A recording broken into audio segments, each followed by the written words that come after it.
Olá, alunos da Univesp, bem-vindos ao nosso curso de Trabalho de Conclusão de Curso 1. Esses vídeos vão ser para auxiliar e inspirar vocês a fazer um bom trabalho de conclusão de curso. Então, o propósito dessas videoaulas é auxiliar você nesse processo de elaboração de um trabalho de conclusão de curso. Tá? Então, nessa nossa primeira aula, a gente vai começar revisitando uma disciplina que vocês já viram, que era metodologia. Essa disciplina tem os vídeos disponíveis na internet e, eventualmente, se vocês quiserem repassar, é interessante, mas eu construí a nossa videoaula de um modo que agora a gente vai ser capaz de revisitar essa disciplina sem você ter que ir lá assistir os vídeos novamente, tá? Então, eu vou começar a contar uma historinha sobre, imagina que você vai tentar fazer um avião, né? Então, aqui a gente tem as principais etapas dessa construção do avião. Primeiro você vai começar com um conceito. Por que essa primeira etapa é importante? Porque você pode estar projetando, fazendo um avião experimental, você pode estar colocando um avião para colocar no museu, né? Um avião antigo, ou você pode estar projetando um avião para passageiros, ou ainda você pode colocar o seu avião para um avião para transportar cargas. Então veja que aqui o propósito do seu projeto está associado ao conceito que você vai ter de melhor atender aquele propósito. Então, passando do conceito, você vai ter a questão do projeto, né? Então, você tem que tomar cuidado. Se eu vou fazer um avião para colocar no museu, eu não preciso de parte elétrica, eu não preciso de uma parte hidráulica ou, eventualmente, uma coisa mais simplificada.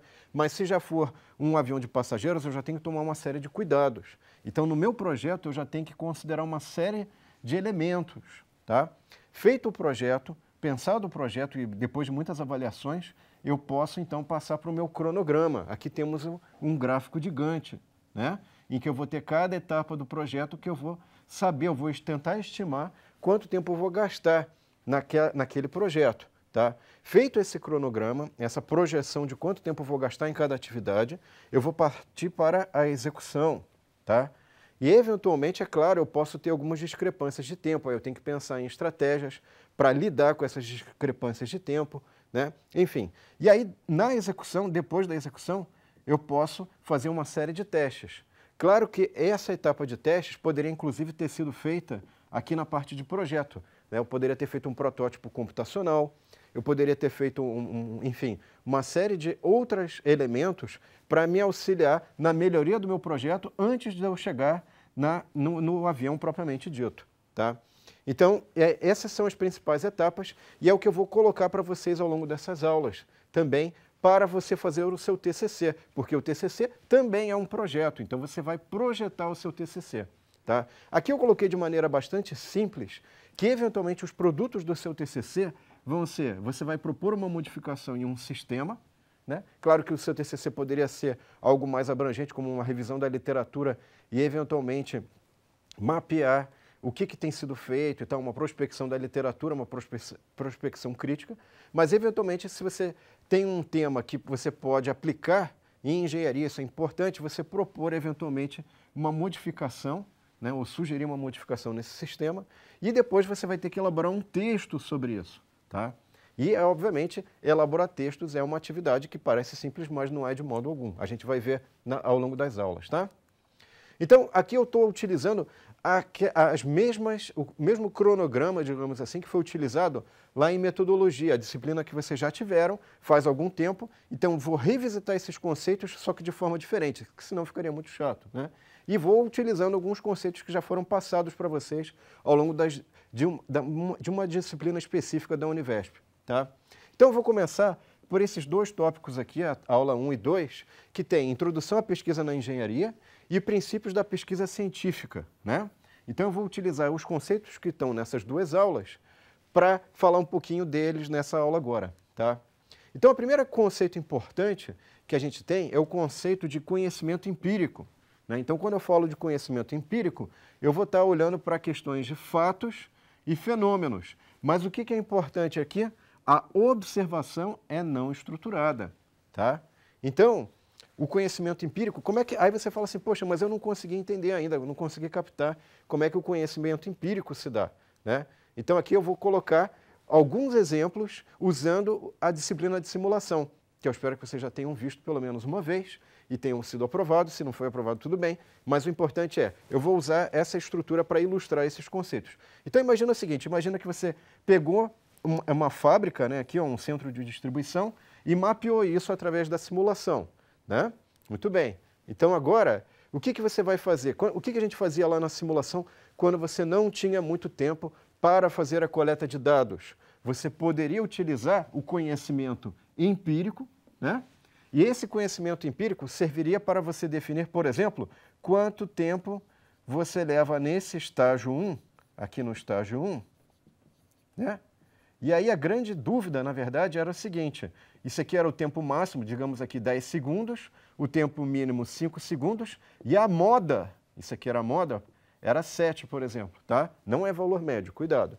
Então, com essa informação, eu poderia pegar essa informação aqui e colocar nessa etapa, nesse estágio aqui do meu processo aqui, do meu centro de distribuição, tá? Muito bem. Então, o que é, em contraposição ao conhecimento empírico, o conhecimento científico? Vejamos o seguinte, então, o conhecimento científico vai ter questão de lógica e relações causais, tá? Mas o mais importante do conhecimento científico não é só lógica e relações causais, porque você pode ter uma ótima lógica, uma ótima relação causal e aquilo não corresponder à realidade. Então, a principal, digamos assim, elemento do nosso conhecimento científico é a experimentação. Será que se eu fizer um experimento, aquilo se confirma? Se não se confirmar, então você tem uma ótima teoria, mas sem embasamento científico, sem dados para validar aquilo, tá? Então vamos lá, olha, vamos fazer o seguinte então. Veja o seguinte, imagina que eu quero melhorar a produtividade do meu centro de distribuição ali, né? Então aqui eu vejo pela simulação que eu tenho um ponto onde eu tenho um acúmulo de produtos, ou o que a gente chama de gargalo, né? Lembra lá da garrafa que você tem um ponto de estreitamento onde o fluxo é reduzido, que é o gargalo. Então é justamente essa analogia que a gente faz quando fala de gargalo, tá? Então, o conhecimento empírico, será que ele é válido de falar aqui é o nosso gargalo, porque aqui tem muitos produtos? Não é necessariamente válido, tá? Por quê? Porque eu posso usar o conhecimento científico para ver como isso não é válido. Vejamos, o conhecimento científico fala o seguinte, ó, faça um experimento, verifique se o que você identificou de fato vai acontecer como padrão. Eu falei que ali é um gargalo, né? Se ali é um gargalo, então eu estou usando a lógica. Então o que eu tenho que fazer? Eu tenho que colocar 2 operadores e o que vai acontecer aqui? Não vai ter mais fila. Então agora eu estou usando lógica, eu estou usando experimentação e vou verificar que eu ainda tenho fila. Então veja como é importante o conhecimento científico, a experimentação. Aqui eu fiz um experimento num modelo computacional que eventualmente eu posso ter validado com o que eu coletei, os dados coletados, né? E verifiquei que se eu colocar 2 operadores ali, a fila não some. Então aqui eu estou usando o conhecimento científico, eu estou usando a experimentação, tá? Agora, o que é importante, então? Eu posso usar, desses resultados que eu obtive, eu posso fazer uma análise de dados. Então, eu posso verificar o seguinte, quando eu coloquei 2 operadores, eu verifiquei que um deles sempre ficava parado. Então, obviamente, ali não é um gargalo, o problema não é número de operadores, né? O que pode ser que esteja acontecendo? Pode ser que, na verdade, eu tenha um efeito cascata. Na verdade, o problema está aqui e gerou a fila para cá, né? Então, veja o seguinte, nesse caso, eu vou fazer a seguinte estratégia, ó. Eu vou colocar uma fila antes de cada processamento de cada estágio. Vou colocar uma fila aqui e vamos ver o que vai acontecer. Eu vou fazer a experimentação para descobrir o que vai acontecer, tá?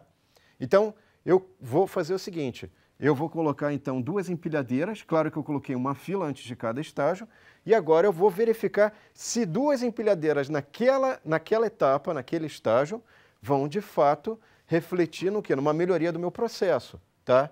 E verificar se o tempo de viagem da empilhadeira é que vai causar um acúmulo de produtos que reflete aqui, tá? Então, o que eu vou fazer agora? Eu peguei aqui, fiz a minha fila antes de cada estágio, né? Então, eu tenho esse estágio aqui que é um processamento, no estágio 1. Depois eu tenho um segundo processamento, que é o estágio 2, aqui, de armazenamento do meu produto, né?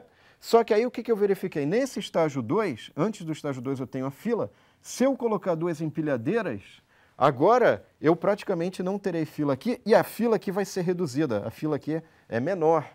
Então, agora eu usei um processo, uma metodologia, né, que envolve experimentação, para verificar a hipótese. Qual que era a hipótese aqui? Eu acho que o tempo de viagem da empilhadeira causa fila aqui, que reflete aqui. Então, olha só que interessante quando eu uso o método científico. Eu vou aplicando uma série digamos assim, de deduções, faço a experimentação para validar se aquilo está certo ou não, e, obviamente, isso tem um impacto tremendo na hora de eu descobrir problemas, de eu descobrir gargalos, enfim, o que você quiser, tá? Muito bem. Então, verificamos essa questão das empilhadeiras, né? E aí, o que acontece? Vem a pergunta, poxa, mas então, tem hora que eu uso o conhecimento do especialista, o conhecimento empírico, tem hora que eu uso o conhecimento científico, fiquei confuso. Eu não sei como é que eu uso um ou outro, com que critério eu vou usar para definir, eu uso um ou uso outro, né? E aí tem uma leitura bastante interessante, que é o livro do Rápido e Devagar, Duas Formas de Pensar, do Daniel Kahneman, que é um prêmio Nobel de Economia Comportamental, e ele põe uma série de vieses de decisão. Ou seja, quando você vai tomar a decisão, você tem uma série de, digamos assim, de vícios, né, que vão levar você, às vezes, para a decisão incorreta. E aí ele vai mostrando para você como é que você pode lidar com isso para não fazer isso, tá? Então, o que ele fala? Ele fala o seguinte, olha, quando você pode utilizar o julgamento de uma pessoa, né? Quando é que aquele julgamento é adequado para você utilizar? Quando ele vem de um ambiente regular, que obviamente aí dá uma previsibilidade, né? E você tem o aprendizado das regularidades através de prática prolongada, ou seja, você tem uma pessoa muito experiente que está lidando com um problema que tem um padrão fácil de ser detectado. Então você pode usar esses julgamentos baseados em perícia ou conhecimento empírico, tá? E aí foi o que a gente tinha utilizado, inclusive aqui na distribuição triangular, para colocar os tempos associados a esse estágio aqui, tá? A esse estágio 1 aqui. Muito bem.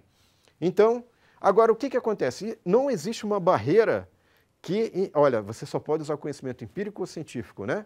Não tenho essa contraposição necessariamente. Eu posso conjugar esses conhecimentos, que foi o que, inclusive, a gente fez na nossa simulação. A gente pegou o conhecimento empírico e ligou com a simulação, que tem uma série de lógicas, né? Uma série de lógicas ali, o raciocínio lógico, enfim, uma série de coisas que a gente fez. Então, a gente pode conjugar, e é, inclusive, o que digamos assim, recomendado pelo Daniel Kahneman no livro dele.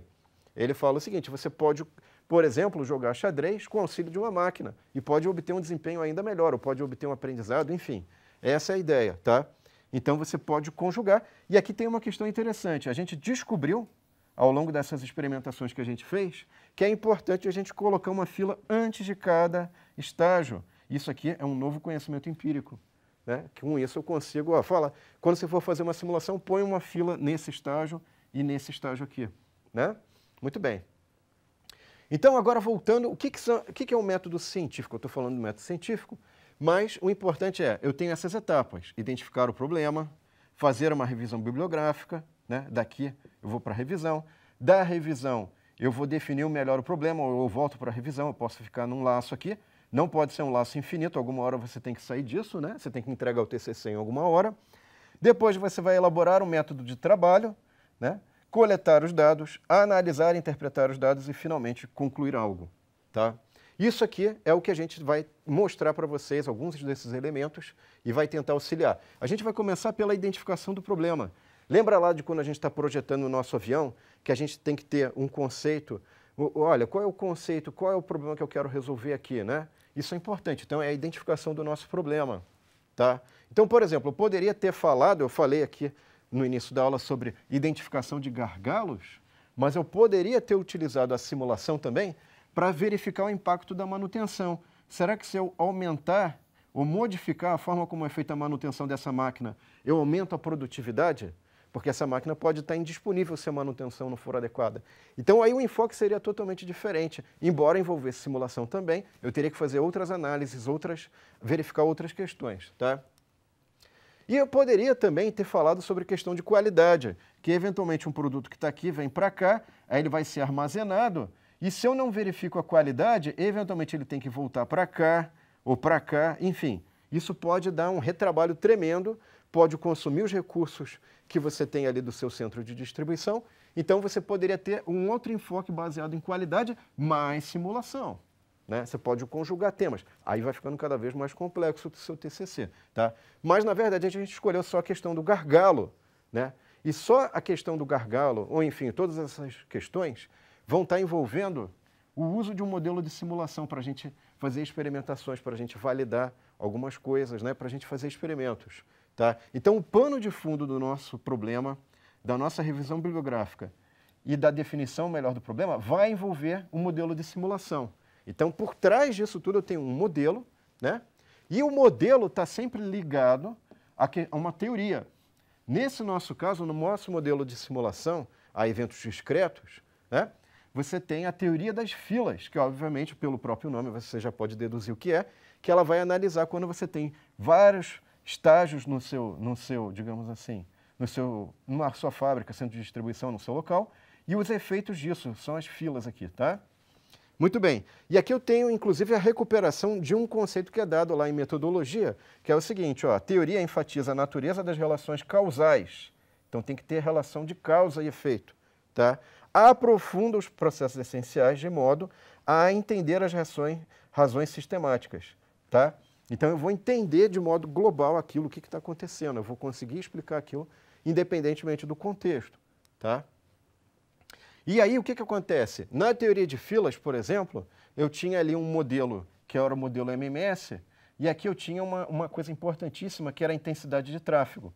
Então, eu tinha aqui o valor da chegada, que era uma medida de quantas pessoas, a taxa de quantas pessoas estão chegando, o número de locais para atender essas pessoas e a taxa de, digamos assim, de atendimento desses locais, tá? E por que isso é importante? Porque agora eu consigo, então, com essa medida aqui, eu consigo justificar o fato de eu ter que usar duas empilhadeiras. Por quê? Com duas empilhadeiras aqui era 1, o S era igual a 1, agora ao invés de ser 1 passa a ser 2. Esse ρ aqui é menor e, obviamente, a fila passa a ser menor. Então, está vendo como é importante a gente ter essa teoria por trás do modelo de simulação? Senão a gente vai fazer as coisas e não vai entender por quê, mas, no caso, a gente tem uma relação de causa em relação às fórmulas que a gente tem, tá? Da teoria de filas. Então, o que a gente está vendo agora? Sempre que a gente for aplicar um modelo, a gente está usando uma teoria e, por trás da teoria, você tem hipóteses, tá? Então, por exemplo, aqui eu tenho hipóteses disso daqui, por exemplo, que o meu valor de ρ tem que ser menor que 1. Assim eu garanto o estado estacionário e consigo usar equações que vão me dar uma previsão de fatos. Então, por exemplo, aqui eu tinha o tempo médio no sistema, ou o número médio de clientes no sistema. Enfim, eu consigo usar essas fórmulas aqui, tá? E mais do que isso, eu consigo também utilizar isso de modo a ter uma previsibilidade. Lembrando aqui, é claro, que eu tinha questões do uso da função de distribuição exponencial, tá? Eu não vou detalhar aqui. Se vocês lembrarem um pouquinho de simulação, a gente tinha uma questão associada ao uso dessas fórmulas aqui, que tinham que tomar um certo cuidado, tá? Além disso, veja o seguinte, a teoria de filas, eu tenho uma abstração da realidade, tá? Tal que eu posso usar em hospitais, portos, centros de distribuição e fábricas. Eu não preciso ficar restrito a um ambiente específico. Aquilo é uma coisa que vale para vários ambientes, tá?